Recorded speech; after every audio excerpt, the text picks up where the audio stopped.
സെയിൽസിന്റെ പുതിയൊരു വീഡിയോയിലേക്ക് ഏവർക്കും സ്വാഗതം. അപ്പോൾ KCET-യുടെ ചെറിയ രീതിയിലുള്ള ഡേറ്റ് എക്സ്റ്റൻഷൻ ഇപ്പോൾ നൽകിയിട്ടുണ്ട്.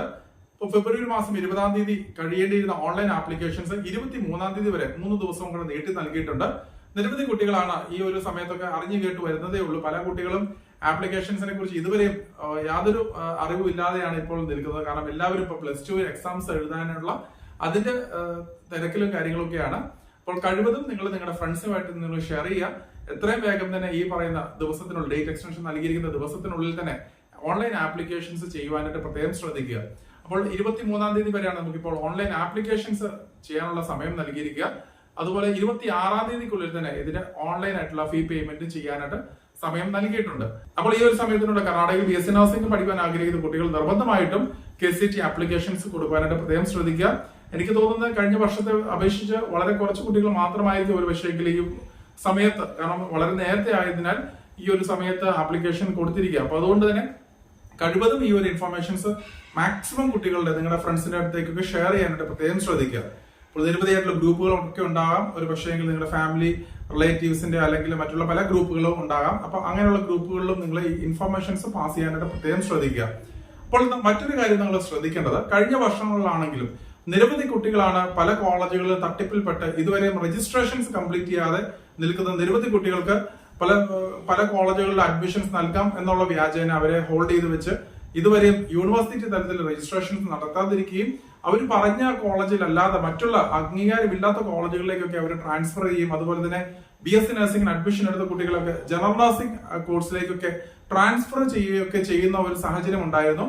ഏകദേശം അങ്ങനെ 600ഓളം കുട്ടികളാണ് ഇതുവരെ എനിക്ക് എന്റെ അറിവിൽ 600ഓളം കുട്ടികളാണ് 3-4 കോളേജുകളിലായിട്ട് ഈ പറയുന്ന രീതിയിൽ ഇതുവരെയും രജിസ്ട്രേഷൻസ് ചെയ്യാതെ ഇരിക്കുന്നത്. അപ്പോൾ തീർച്ചയായിട്ടും നിങ്ങൾ ഒരു കാര്യം ശ്രദ്ധിക്കേണ്ടത്, ഇതുവരെയും നിങ്ങൾ രജിസ്ട്രേഷൻസ് ഈ പറയുന്ന യൂണിവേഴ്സിറ്റി ലെവലിൽ ചെയ്യാത്തത് കൊണ്ട് തന്നെ അടുത്ത വർഷത്തേക്ക് മാത്രമായിരിക്കും നിങ്ങൾക്ക് ഇനി ഒരു സാധ്യത ഉണ്ടാവുക.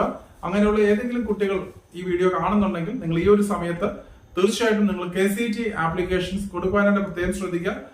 എങ്കിൽ മാത്രമേ ഉള്ളൂ വരുന്ന വർഷമെങ്കിലും നിങ്ങൾക്ക് പ്രോപ്പർ ആയിട്ട് ഒരു കോളേജിൽ അഡ്മിഷൻ എടുത്ത് മുന്നോട്ട് പോകാനായിട്ട് സാധിക്കുകയുള്ളൂ. അപ്പൊ പല കുട്ടികളുടെയും രക്ഷിതാക്കളൊക്കെ വിളിച്ച് പറയുകയുണ്ടായി, പല കോളേജുകളിലും അത് 1-2 കോളേജുകൾ മാത്രമല്ല 5-6 കോളേജുകൾ ഒരുമിച്ച് ചേർന്ന് നടത്തുന്ന പല ഗ്രൂപ്പ് ഓഫ് ഇൻസ്റ്റിറ്റ്യൂഷൻസിലും ഈ പറയുന്ന കണക്കിൽ കൂടുതൽ കുട്ടികളെയാണ് അവര് കഴിഞ്ഞ വർഷങ്ങളൊക്കെ അഡ്മിഷൻ ആയിട്ട് ഏജൻസി വഴിയൊക്കെയാണ് എടുത്തിരുന്നത്.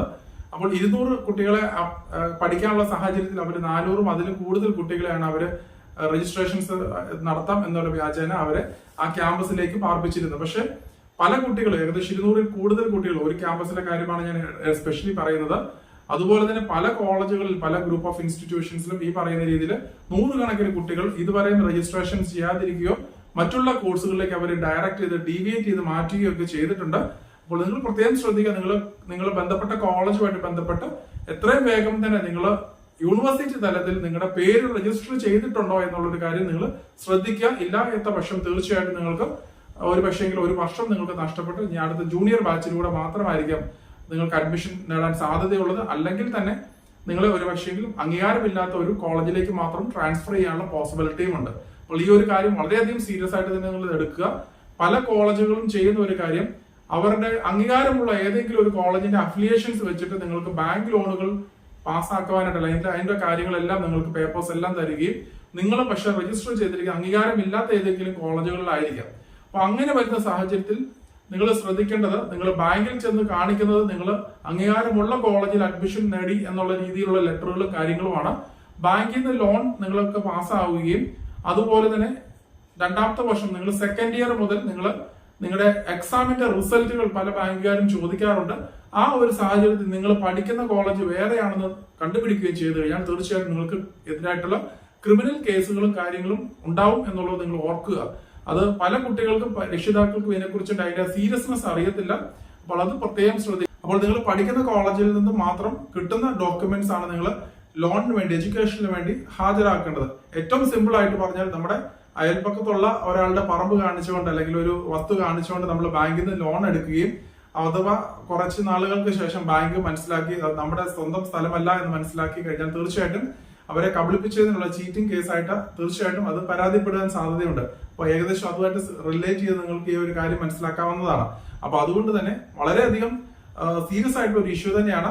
പല ബാങ്കിൽ നിന്ന് പല കുട്ടികൾക്കും ഇതിനെതിരായിട്ടുള്ള നോട്ടീസുകൾ നിലവിൽ നൽകിയിട്ടുണ്ട്.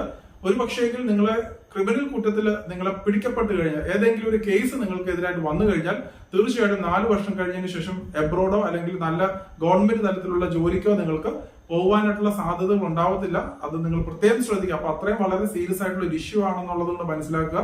ഇപ്പോൾ താൽക്കാലിക ലാഭത്തിന് വേണ്ടി ഈ പറയുന്ന ഏജൻസിക്കാരൊക്കെ കാണിക്കുന്ന ഒരു കാര്യമാണ്. പക്ഷെ നിങ്ങൾ വ്യക്തമായിട്ട് ഇതിന്റെ കാര്യങ്ങൾ നിങ്ങൾ മനസ്സിലാക്കുക, അതിന്റെ കാര്യഗൗരവം മനസ്സിലാക്കിയിട്ട് മാത്രം നിങ്ങൾ അതുമായിട്ട് മുന്നോട്ട് പോകാനായിട്ട് പ്രത്യേകം ശ്രദ്ധിക്കുക. അതുകൊണ്ട് തന്നെ നിങ്ങൾ ഏത് കോളേജുകളിൽ അഡ്മിഷൻ എടുക്കുമ്പോഴും വ്യക്തമായിട്ട് അതിന്റെ അഫിലിയേഷൻസും ബാക്കിയുള്ള കാര്യങ്ങളും കൂടെ മനസ്സിലാക്കുക.